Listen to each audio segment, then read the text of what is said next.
Sargon, Hammurabi, Ashurbanipal, and Gilgamesh. In this video, we'll be discussing the Mesopotamians. So, how were the Mesopotamians influenced by their environment? Second, what caused the formation of the first states in Mesopotamia, and how did they change over time?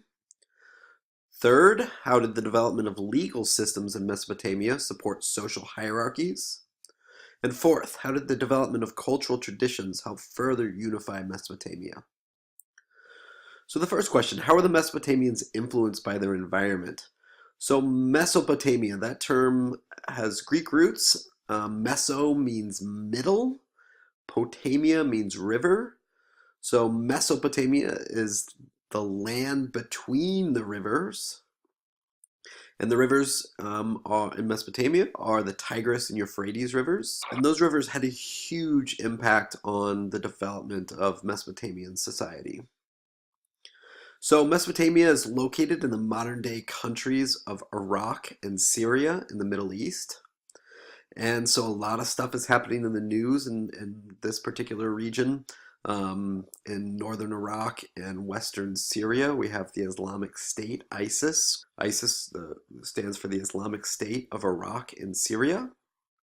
And tragically, this is what's happening in this region to many of the Mesopotamian artifacts, as ISIS is taking sledgehammers to them and saws to them and destroying them. Now, what could be the reason? Why might ISIS, I can't even watch. It makes me vomit in my mouth. But why is ISIS doing this? So ISIS is a fundamentalist group, right? They have certain perverse ideologies about their religion, and one of the things they believe is you cannot worship false idols or gods, and these images oftentimes are images of gods, and therefore they feel the need to destroy them. Unfortunately, in the process, they're also destroying thousands of years of history. Back to the geography again. So Mesopotamia, the land between the Tigris and Euphrates rivers. Now these rivers flooded unpredictably and violently. And that's going to become incredibly important a little bit later on. Now, the one positive to flooding is that it allowed for this area to develop some fertile silt. Therefore, it made it very conducive to developing farming. And we saw that this was this region right here, the Fertile Crescent in the Eastern Mediterranean, was the first region that developed farming villages. So this region, again, is also called the Fertile Crescent. Now, there's really a lack of geographic barriers in this region, which had the effect of making it susceptible to invasion. So we're going to see in other societies like Egypt and China, we're going to see that they were relatively geographically isolated, and therefore they were able to maintain a pretty continuous political state, versus in the case of Mesopotamia, there was constant invasion from different states, as Mesopotamia really serves as a crossroads for Afro-Eurasia. Now, what caused the formation of the first states in Mesopotamia, and how did they change over time? So Mesopotamia, the very first political states in Mesopotamia were the formation of these cities in a region known as Sumer. City-states like Ur and Eridu and Lagash and Urk and Nippur emerged in southern Mesopotamia, in this region again that was initially referred to as Sumer. So why did the first states, or why did the first governments form in world history? And historians, again, have no single clear answer, but they debate different theories. And oftentimes, these theories revolve around the need for a common defense, or the need to develop irrigation systems, things that individuals can't do by themselves, but instead have to rely on a collective group within their society, lead to the formation of the first governments. Now, the formation of the first states were these small, decentralized city-states. And as we'll find out in world history, oftentimes when we're talking about decentralized city-states, that oftentimes also means conflict. But each of these city-states had their own leader. For instance, we have leaders like Gilgamesh here. Now, over time, these city-states eventually would be conquered and lead to the formation of larger states like Akkad, Babylonia, and ultimately even maybe the formation of a larger empire like this Assyrian Empire right here from 911 BCE to 612 BCE. So why did these political states grow over time? Really, it was the result of war and conquest, right? Um, as different societies developed different technologies that allowed them to conquer larger regions. So then larger political organizations formed, such as the Akkadians, the Babylonians, the Assyrians. Now, as a result of the importance of military conquest, not surprisingly, it was military leaders who ultimately emerged in society and achieved the most powerful positions and installed themselves as kings with absolute power. Now, where did that power come from? What gave leaders in world history, throughout world history, power and authority? Ultimately, it came from the gods. And the gods were what allowed leaders like Ashurbanipal here to go out and hunt and slay lions. Now, they would ultimately create these images where they're engaging in godlike activities in order to demonstrate their power and show themselves maintaining their power. So this particular image is of the top of Hammurabi's code, and it shows Hammurabi, who's actually located on the left, receiving a staff from one of the local deities. So you can see here kings associating with themselves with gods. And we're going to see this throughout world history as leaders, even still today, leaders like Putin, who, take pictures of themselves riding around on horseback shirtless in order to demonstrate their power. Now, legal codes like Hammurabi's code played a critical role in organizing their society. They're going to reinforce social inequalities between both classes and genders. Which leads to the next question. How did the development of legal systems in Mesopotamia support social hierarchies? Let's first look at the Code of Hammurabi. So in the Code of Hammurabi, one of its provisions state, if a man put out the eye of a nobleman, his eye shall be put out. If he puts out the eye of a man's slave, or breaks the bone of a man's slave, he shall pay 1/2 of its value. So what does this provision suggest about Mesopotamian society? Well, we can see here that there's different punishments depending on what your social status is. So one thing that we can conclude is that Mesopotamia had a defined and rigid social class system. We can see this as well in the standard of an artifact that we examined earlier on an earlier video, where we see different levels, different tiers of social class standing.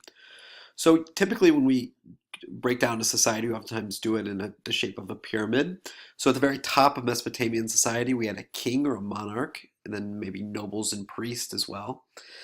We have soldiers, craftsmen, laborers, farmers, peasants, and kind of this middle group. And at the very bottom, we could tell from the inscription also that we have slavery that was practiced. Now, how does one become a slave in most of these societies? Well, oftentimes through 3 ways. One, as a prisoner of war, you're given the choice of rather to die or to serve as another man's slave, and many people opted for a life of enslavement. 2, you could be a criminal, and this could be a punishment that's imposed upon you. 3, as a debtor. Oftentimes people sold either themselves or sometimes their own children or their wives into slavery as a way of settling a debt. So let's look at another legal code. This one states, if a woman has spoken to a man of higher rank, her teeth will be smashed by a brick. So this suggests that in Mesopotamian society, clearly defined gender roles were starting to form, and Mesopotamia was a patriarchal society. So in patriarchal societies, men hold positions of political power. Women have few, if any, legal rights. Very rarely are they able to initiate a divorce, for example, or even own property. Women receive no or little education because education is power, and so men want to withhold power from women, and one way they can do that is by limiting their education. And then 4, women are oftentimes required to wear restrictive clothing in public. A good example is the practice of veiling, which dates back to Mesopotamian laws and then gets passed down to other religious traditions such as Christianity and Islam. Now, if we look at Mesopotamia's economic system, we can look at the standard of again and take a look at some of the particular pieces on the standard of We have blue stone, which was mined exclusively in Afghanistan at the time. We have these red stones, which are mined from India. We have shells from the Persian Gulf. And so what does this suggest? This suggests that Mesopotamians were engaged in trade, trans-regional trade outside the Middle East. So Mesopotamians did not have many natural resources of their own, so they oftentimes traded their one resource that they had in abundance, which was crops, for other goods, such as those rare commodities. So they developed many important technologies, the Mesopotamians did, including the base 60 number system. Now, lest you think that we only use a base 10 number system, can you think of other modern day implications of the base 60 number system? So if you said the number of seconds in a minute or the number of minutes in an hour, that relies again on the base 60 number system, which the Mesopotamians first developed. They also were the first really to develop the wheel and the wheeled vehicle. They developed bronze metallurgy for the first time, moving from copper metal, which was not very reliable, to a more reliable form of metal bronze. But probably most importantly, although it is somewhat debated by historians, they developed writing for the first time. So this leads us to our next big question. How did the development of cultural traditions help unify Mesopotamia? So Mesopotamians developed writing, and their particular form of writing was known as cuneiform. In cuneiform, they took clay tablets and they pressed stylus or wedge into the wet clay tablets. And the very first forms of writing were developed in order to keep records.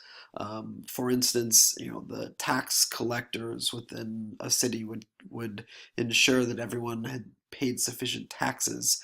And so cuneiform was developed for that initial purpose, but over time it began being used for wider purposes. So, for example, eventually became used in literature. So one of the very first stories, literary stories in world history is the Epic of Gilgamesh, which tells the story of a Mesopotamian king and all of the kind of crazy adventures and accomplishments of that particular king. Now, the Mesopotamians, in terms of their cultural traditions, were polytheists. They worshipped multiple gods. Those gods were oftentimes a reflection of spirits and nature. So they built these monumental pieces of architecture, the kings did, in order to display their power and also to, recognize a connection with the gods. So they built these ziggurats, these monumental temples to their gods. Now, this should look somewhat familiar to you because, in a very similar way, the Egyptians would later build their pyramids. Egyptian pharaohs would build their pyramids as temples to their gods. Now, their gods were mean, moody, and random, the Mesopotamians. We stop and think about why might that be. Now, if their gods are connected to nature, and their environment was, as we recall about the rivers, unpredictable, random, the flooding would occur, and unpredictable patterns. That suggests that the gods were a reflection of their understanding of their own natural world and in their own environment. And we can see this in their view of their afterlife. It was very dark, it was very pessimistic, it was very gloomy. People who went to the afterlife had nothing to eat or drink but dust. And we'll be able to compare this to the outlook that the Egyptians had toward their gods and towards their afterlife, because we'll be able to note a particular difference there.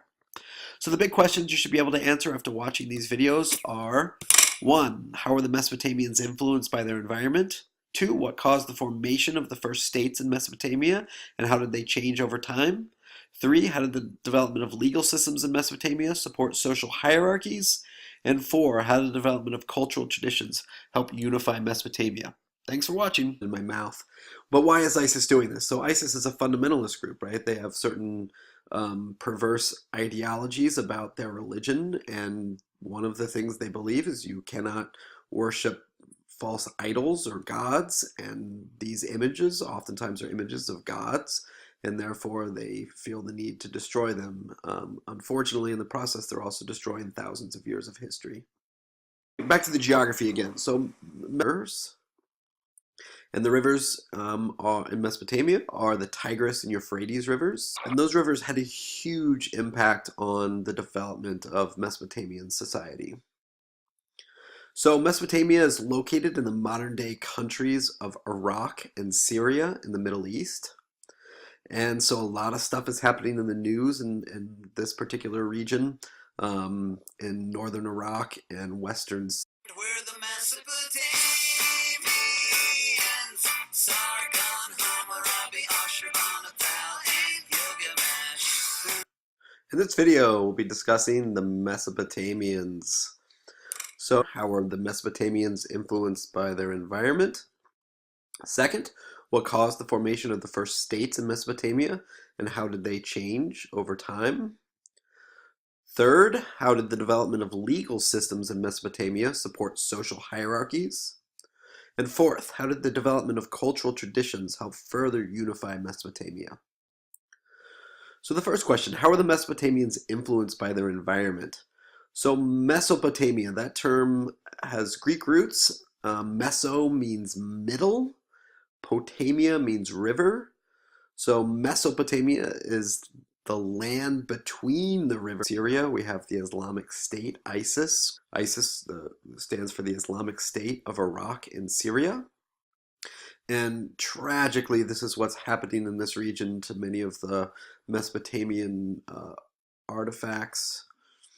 Is ISIS is taking sledgehammers to them and saws to them and destroying them.